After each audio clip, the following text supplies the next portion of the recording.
नमस्कार, मैं शारण्या बीवीएससी एवं एएच की छात्रा आप सभी का आइवेरी पॉडकास्ट श्रृंखला के एक नए एपिसोड में स्वागत करती हूँ। आज की हमारी चर्चा एक बहुत ही महत्वपूर्ण विषय पर है। आज के पॉडकास्ट का शीर्षक है मंकी पॉक्स, जिस पे बात करने के लिए हमारे बीच उपस्थित हैं आज के विशेषज्ञ डॉक्टर अजय कुमार यादव। सर, मैं आपका बहुत बहुत स्वागत करती हूँ। नमस्कार। डॉक्टर अजय कुमार यादव जैविक उत्पाद विभाग में वैज्ञानिक के रूप में कार्यरत हैं। डॉक्टर अजय कुमार यादव वर्तमान में पोल्ट्री वैक्सीन के ऊपर रिसर्च कर रहे हैं। इसके अलावा टीबी और जेडी जैसी आर्थिक नुकसान पहुंचाने वाली बीमारियों के निदान के लिए पीपीडी बनाते हैं, जिसे समस्त भारत में सप्लाई किया जाता है। डॉक्टर यादव को वायरोलॉजी विषय का लगभग 13 वर्ष का अनुभव है और पिछले 7 सालों से वायरोलॉजी विषय पर रिसर्च कर रहे हैं। तो सर, हम आपसे ये जानना चाहेंगे कि आखिर मंकी पॉक्स है क्या? मंकी पॉक्स एक विषाणु जनित संक्रमण है जो पॉक्सविरिडी फैमिली के पॉक्स वायरस विषाणु से होता है। अगर हम इसके संक्रमण की बात करें तो यह विषाणु लोगों के निकटतम संपर्क में आने से फैलता है। इसके अलावा अगर कोई मंकी पॉक्स संक्रमित व्यक्ति ने किसी सतह को छुआ है या टच किया है तो वहां से भी यह विषाणु अन्य मनुष्यों में हो सकता है। सर, जैसा कि आपने बताया कि ये एक विषाणुजनित रोग है, तो यह रोग से किन किन जीवों को खतरा है? मंकी पॉक्स, जिसको शॉर्ट में एम पॉक्स भी कहा जाता है, यह मुख्यतः उन जानवरों को संक्रमित करता है जैसे कि साइनोमेगालस मंकी, गिलहरी, गैम्बियन पाउच वाले रैट, डोरमाउस, कुत्ते और रोडेंट शामिल हैं। सर, क्या ये रोग पालतू जानवरों में भी हो सकता है?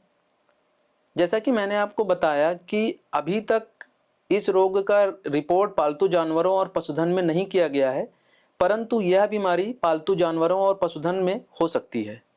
सर, यह रोग जानवरों तथा व्यक्तियों में आखिर फैलता कैसे है?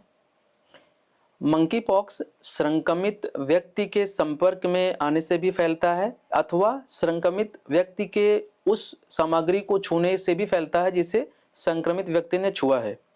इसमें स्किन टू स्किन कांटेक्ट जैसे कि स्पर्श करना, यौन संबंध, मुंह से मुंह का स्पर्श से भी यह फैलता है अथवा यह किसी भी शारीरिक संबंध से भी फैल सकता है।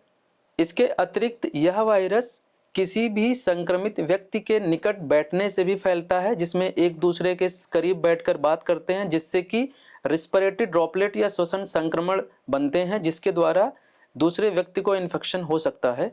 इसके अतिरिक्त यह वायरस या यह बीमारी बिन पकाए हुए या अच्छी तरह से ना पकाए हुए मांस को खाने से भी होता है। सर, क्या आप हमें मंकी पॉक्स की भारत की वर्तमान स्थिति बता सकते हैं?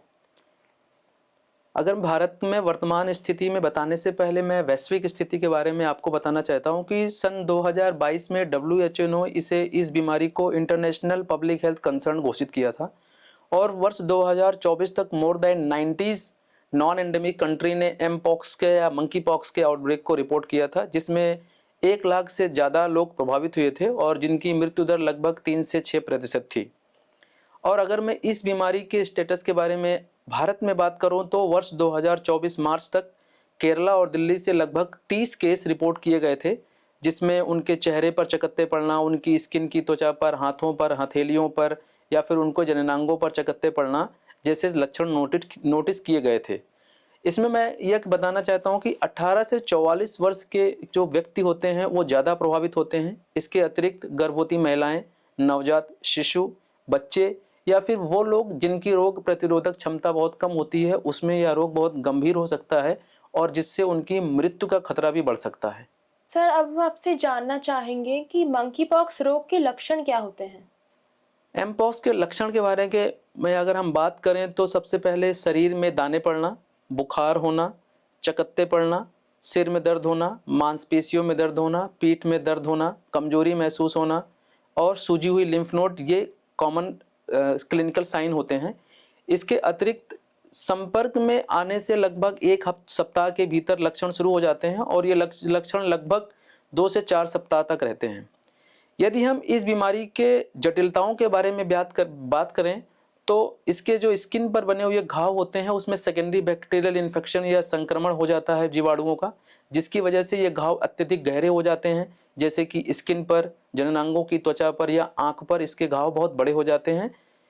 अगर हम इसमें और जटिलताओं के बारे में बात करें तो इस विषाणु की वजह से या इस वायरस की वजह से संक्रमित मनुष्य में इंसेफ्लाइटिस भी हो सकती है, निमोनिया भी हो सकती है और आंखों की समस्याएं उत्पन्न हो सकती हैं। सर, हम मंकी पॉक्स का निदान यानी डायग्नोसिस कैसे करते हैं?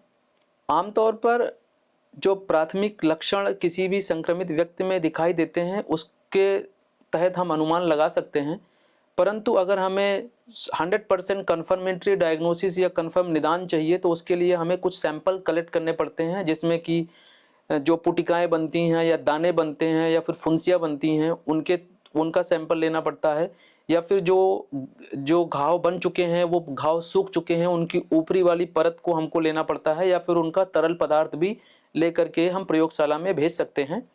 और इसके 100% डायग्नोसिस या निदान के लिए पॉलीमरेज चेन रिएक्शन, जिसे पीसीआर भी कहा जाता है, एक प्रभावशाली परीक्षण है जिसके द्वारा हम एमपॉक्स का पता या फिर डायग्नोसिस लगा सकते हैं। सर, अगर किसी व्यक्ति को मंकी पॉक्स का पता चले तो उसे क्या करना चाहिए? अगर किसी व्यक्ति को मंकी पॉक्स होने पर संदेह होता है तो जब तक आपके घाव पूरी तरीके से भर न जाएं या फिर उसके ऊपर त्वचा की एक नई परत ना जाए, तब तक आपको अपने आप को और लोगों से अलग रखना चाहिए। अपने डॉक्टर द्वारा बताए गए उपचार और उनके निर्देशों का पालन करना चाहिए। आपको अपने घर में अलग रहना चाहिए और जितना हो सके यथासंभव अपने निकटतम लोगों को अपने से सुरक्षित रहना चाहिए, जिसमें आपको अलग बाथरूम का इस्तेमाल करना चाहिए, अलग कमरे में रहना चाहिए, अलग बर्तन, फ़ोन, इलेक्ट्रॉनिक्स गैजेट अलग यूज़ करना चाहिए। यदि आपके पास अलग बाथरूम नहीं है तो आपके बाद इस्तेमाल किए जाने के बाद आपके द्वारा छू गई हर सतहों को पानी या साबुन से साफ करना चाहिए और उसे कीटाणु रहित करने के लिए घरेलू कीटाणुनाशक का उपयोग करना चाहिए। बर्तन या फिर कपड़े या फिर बिस्तर, तौलिया वगैरह साझा नहीं करना चाहिए और अपने घर के अन्य सदस्यों को अल्कोहल आधारित हैंड रब या सैनिटाइजर के इस्तेमाल को प्रोत्साहित करना चाहिए। इसमें मैं कुछ और भी बताना चाहता हूँ कि यदि आपके घर में ऐसा प्रोविज़न नहीं है कि आप अलग कमरे में रह सकते हैं, तो आपके साथ अगर आपको कमरा किसी के साथ साझा करना पड़ रहा है, तो मेरा यह संदेश है कि आप अपने घावों को या अपने दानों को छुपाकर या ढककर या पट्टी से ढककर रखें, ताकि यह संक्रमण उस व्यक्ति में ना हो जाए जो आपके साथ कमरे में रह रहा है। इसके अतिरिक्त आप दोनों जो संक्रमित है या जो आपके साथ कमरे में साझा कर रहा है, उसको एक मेडिकली फिट मास्क का इस्तेमाल करना चाहिए और टाइम टू टाइम हर समय हैंड सैनिटाइज़र या फिर अल्कोहल आधारित कोई भी सैनिटाइज़र का इस्तेमाल करना चाहिए और घर की सभी खिड़कियों को खोल के रखना चाहिए। जितना ज़्यादा वेंटिलेशन होगा या फिर मैं कहता हूँ कि आपके घाव खुले रहेंगे, उतनी जल्दी पेशेंट या संक्रमित व्यक्ति के घाव ठीक हो जाते हैं। सर, गर्भावस्था के दौरान मंकी पॉक्स के जोखिम क्या हैं? गर्भावस्था के दौरान एमपॉक्स का संक्रमण नवजात शिशु को हो सकता है। इससे गर्भावस्था का नुकसान हो सकता है, एबॉर्शन हो सकता है, मृत्यु, शिशु का जन्म हो सकता है या फिर नवजात शिशु का मृत्यु हो सकती है। इसके अतिरिक्त माता और पिता दोनों में भी स्वास्थ्य समस्याएं, कॉम्प्लेक्सिटी और बढ़ सकती है। तो किसी भी गर्भवती महिला को एमपॉक्स वाले किसी भी संक्रमित व्यक्ति के संपर्क में या कांटेक्ट में नहीं आना चाहिए। और सर, मंकी पॉक्स की कोई वैक्सीन उपलब्ध है? जी हाँ, मंकी पॉक्स के रोकथाम के लिए या इससे बचाव के लिए एफडीए ने 2 वैक्सीन अप्रूव की हैं, जिसमें एक जीनियॉस है और दूसरा एकैम 2000 है। इन दोनों में वैक्सीन में से जो जीनियॉस वैक्सीन है उसे एक अच्छा विकल्प माना जाता है इस बीमारी से बचाव के लिए। सर, मंकी पॉक्स की रोकथाम और प्रसार रोकने के क्या उपाय हैं? जैसा कि मैंने आपको बताया कि एमपॉक्स की रोकथाम के लिए एफडीए ने 2 वैक्सीन अप्रूव की हैं जिनका हम इस्तेमाल कर सकते हैं। इसके अतिरिक्त अगर किसी भी व्यक्ति को एमपॉक्स का संदेह होता है या फिर पुष्टि होती है तो हमें उस व्यक्ति से सीमित कांटेक्ट करना चाहिए। यदि आपको या किसी व्यक्ति को यह लगता है कि मुझे एमपॉक्स हो सकता है तो वह अपने डॉक्टर से परामर्श करे, उनसे सलाह ले और उनका मूल्यांकन और परीक्षण करवाने तक अपने आप को दूसरों से दूर रखे। पालतू जानवरों या फिर पशुओं को जिनमें एमपॉक्स हो सकता है या फिर हुआ है उनको दूर रखें और 21 दिनों तक या फिर बीमारी के कंप्लीट ठीक हो जाने तक उनको अन्य लोगों से या जानवरों से दूर रखें। इसके अतिरिक्त स्वास्थ्य कर्मियों जो एमपॉक्स के सैंपल कलेक्ट करते हैं उनको कुछ स्टैंडर्ड ऑपरेटिंग प्रोसीजर होते हैं, मानक संक्रामक नियमों का पालन करना चाहिए। इसके अतिरिक्त हैंड सैनिटाइज़र का इस्तेमाल करना चाहिए या फिर अल्कोहल आधारित कीटाणुनाशक का प्रयोग करना चाहिए, जिससे हम इसकी रोकथाम को बचा सकते हैं या फिर इसको फैलने से रोक सकते हैं। एमपॉक्स ठीक होने के लगभग या फिर एमपॉक्स जिन लोगों में हुआ है, लगभग ठीक होने के 12 सप्ताह तक यौन प्रसार के माध्यम से एमपॉक्स को फैलने से बचाने के लिए उचित सावधानी बरतनी चाहिए। इसके अतिरिक्त अपने दानों को ढककर रखना चाहिए ताकि आपसे या फिर किसी दूसरे व्यक्ति को संक्रमण ना हो सके। यदि आपके समाज में या आपके समुदाय में एमपॉक्स फैला है या फैलने का खतरा है, तो आप उससे अपने अथवा उनके लक्षणों के बारे में खुलकर बात करना चाहिए। एमपॉक्स वाले संक्रमित व्यक्ति से दूरी 1 मीटर की दूरी बनाकर हमेशा रखनी चाहिए और इस दौरान यौन संबंध से भी दूर रहना चाहिए। इस दौरान यदि आपको घर पर अलग रहने का सुझाव दिया गया है, तो आपको स्थानीय स्वास्थ्य प्राधिकरण के नियमों का पालन करना चाहिए। सर, आपका बहुत बहुत धन्यवाद जो आपने इतने संक्षिप्त रूप से अपने अनुभव को हमारे दर्शकों के साथ साझा किया। आप सभी का भी बहुत बहुत धन्यवाद आईवीआई पॉडकास्ट से जुड़ने के लिए।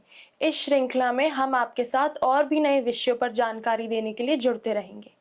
तब तक के लिए नमस्कार।